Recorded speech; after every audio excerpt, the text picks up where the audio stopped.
Well, that's what my classmates, family members, special guests, faculty, and staff. Let me start by saying, as an American, how proud I am to have been elected your class speaker. Now, those of you who know me know that I am, in fact, a Canadian.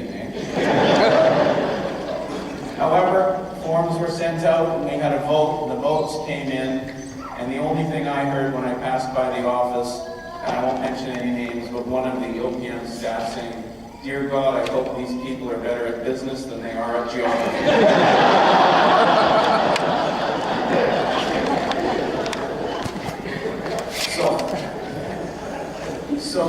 So they made an executive decision, and they decided that as a North American, I could be an American.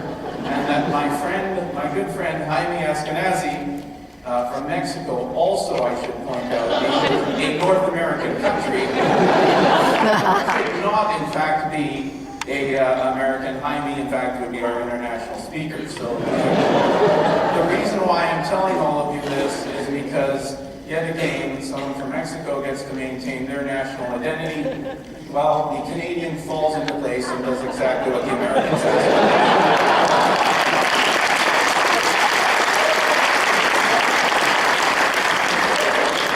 So I stand to be here. I can't even imagine the number of people in this world who would give almost anything they had to experience what we just had. For 375 years, this college has educated business leaders, doctors, lawyers, theologians, politicians, including 8 presidents and 75 Nobel laureates. This is indeed a very special place, and they have educated the brightest of the bright. Which of course begs the question, how the hell did we get this? That's another story for another day.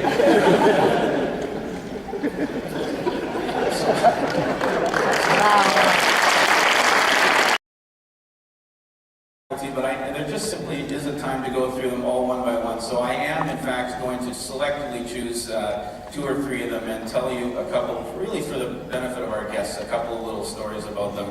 And there's really no better place to start than my good friend, Linda Applegate. Not only, well, first of all, I should tell you, I affectionately refer to Linda as the Velvet Hammer. And you'll know why shortly. But Linda is not only incredibly brilliant, she is not only by far the best dressed professor on the planet. Unbelievably turned out every day, incredible. But she also has an incredible skill that I wanted to tell you a bit about. She has an ability to make a comment, even a negative one, without taking the smile off of her face. And you guys know what I'm talking about. So if you've ever come in late to one of Linda's classes, you'll know exactly what I mean. You come in 5 minutes late and she's already started her lecture, so she stops. And she watches you come down through the room, watches you come over to your chair, and then she watches you sit down, and she comes up, walks over to you. She doesn't say anything mean. She looks at you and she just says with this big smile, she says, "Vipul, what a beautiful yellow tie you got on." Of course, the translation to that is, "Don't you ever show up late." Anyway, do we love Linda Applegate?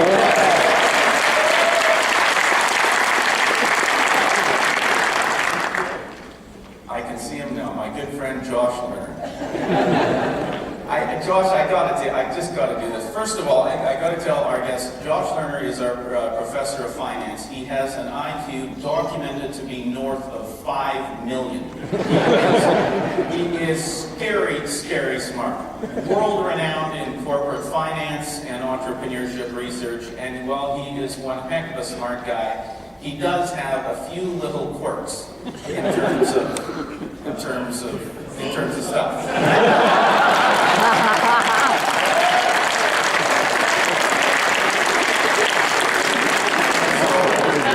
So I'm in my first class, almost 3 years ago, with Josh, and we're doing a case, I think it was called Butler Lumber.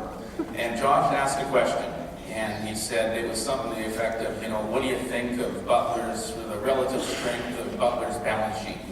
And I thought I'd prepared for the class reasonably well, and so, I thought about it. I thought, okay, well, just put your hand up. So I put my hand up. Next thing you know, I'm being attacked. He came from right across the room like this. And he stopped right before me. I thought, my God, what have I said to this guy? I haven't said anything. All I've done is put my hand up. Then I realized that, in fact, he's not out to get me. He's just really excited about balance sheets and income statements. Anyways, how about it? Josh Lerner, everybody.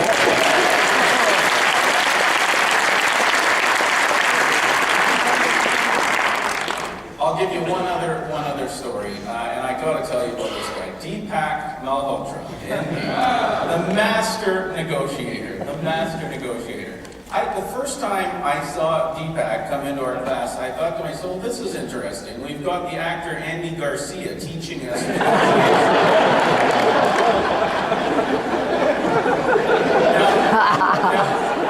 Deepak is a very handsome man, there is no doubt about it, and I tell you, if you would have to sit there in class, and you guys know what I'm talking about, if you had to watch the ladies in our class asking questions and stuff like that, after a while you would have been forgiven for thinking he was, in fact, Andy Garcia. In fact, it wasn't Andy Garcia, it was Deepak. And all I can tell you about Deepak is if you ever find yourself in the unfortunate circumstances of being in a negotiation and sitting across the table from Deepak, the best thing you can do is simply take 100% of everything you have and give it to him. Save yourself the time and the intellectual indignity of getting caught in the negotiation. Tonight, if he offers to sell you a $100 bill,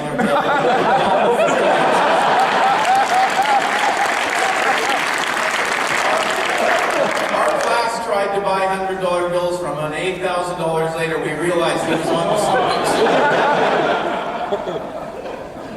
Indeed, we've got it's an unbelievable group of profs. I just want to make sure that I do get everybody's names for sure. Rohit, good morning. We love you, Rohit. It's been great. Your class has been absolutely fantastic. David Yoffe on the strategy, just amazing. And Cynthia Montgomery, obviously Cynthia Montgomery, who can't be here, but who was just loved by everybody as well on strategy. Certainly was just excellent. VG, I don't know how anybody can make control fun and interesting, but you managed to, and that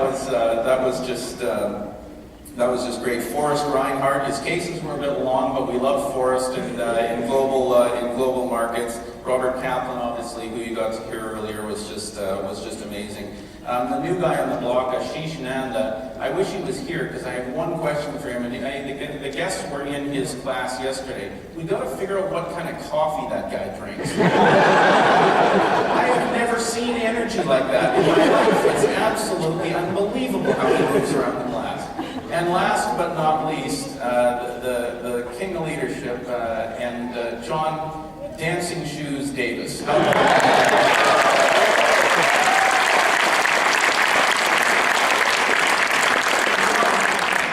John, what happened to you?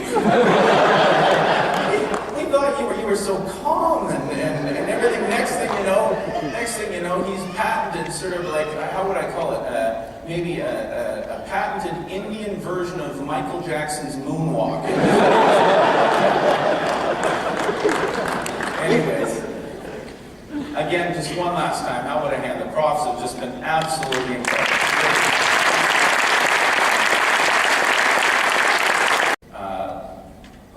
It just tells me for sure that this OPM 41 family is going to live and be around together for a long, long time. And while it's true that there are over 40 countries represented at OPM 41, I would like to actually share a message with our friends from 3 of those countries. So perhaps I could hear your voices. First of all, everybody from the great country of India. And how about our friends from Nigeria? And how about our friends from Brazil? Actually, the message for you is from the university itself.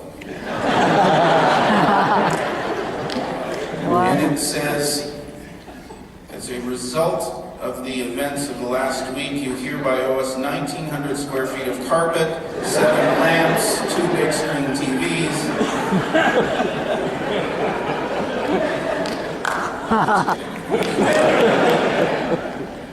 Actually, I do have something, a message I would like to share with you that is maybe, well, it's sincere.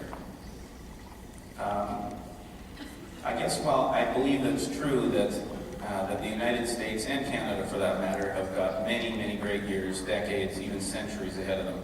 I think it's fair to say that when the history books are written on this century, your countries are going to be a huge part of the story. Over 1 in 4 people on this planet live in your 3 countries. In short, this is your moment. It's your time. The decisions that you and your fellow business leaders make over the next 10 to 20 years are not only going to affect the standard of life and living for you and your families and your employees, but countless other people who are yet to find a path to an education, to quality health care, and to medicines and more. I know, having talked with you, that you are aware of this great, awesome opportunity that you've got. But I honestly think, I know that, so on behalf of the American and the Canadian students, I would like to say to all of the international students, thank you very much. You have enriched our lives immeasurably, and we look forward to seeing all of you at future OPM events. I look forward to seeing you in your home countries, and hopefully that'll be sooner rather than later. How about a nice hand for the international students?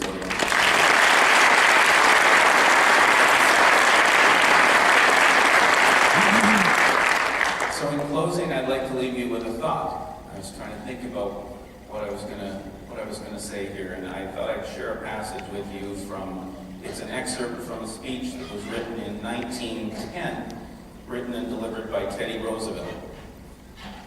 It was later, somebody took the liberty of taking this little excerpt from it and they named it the Arena Speech. And I decided on that because it really talks about a lot of the stuff that we've been talking about here at OPM. What does it mean to be an entrepreneur? Tackling challenges, taking risks, being a tenacious leader. Anyway, I've taken the liberty of renaming it for today's program, and I call it, for today, the Entrepreneur's Creed, and it goes like this. It is not the critic who counts, nor they who point out where another person stumbles, or where the doer of deeds may have done them better. The credit belongs to the person who is actually in the arena, whose face is marred by dust, sweat, and blood, who strives valiantly, who knows the great devotion, the great enthusiasm, who spends himself in a worthy cause, who at best in the end knows the triumph of high achievement, and who at worst, if they fail while daring greatly. So their place shall never be with those cold and timid souls who know neither victory or defeat. Sometimes life's greatest risk is not taking one at all.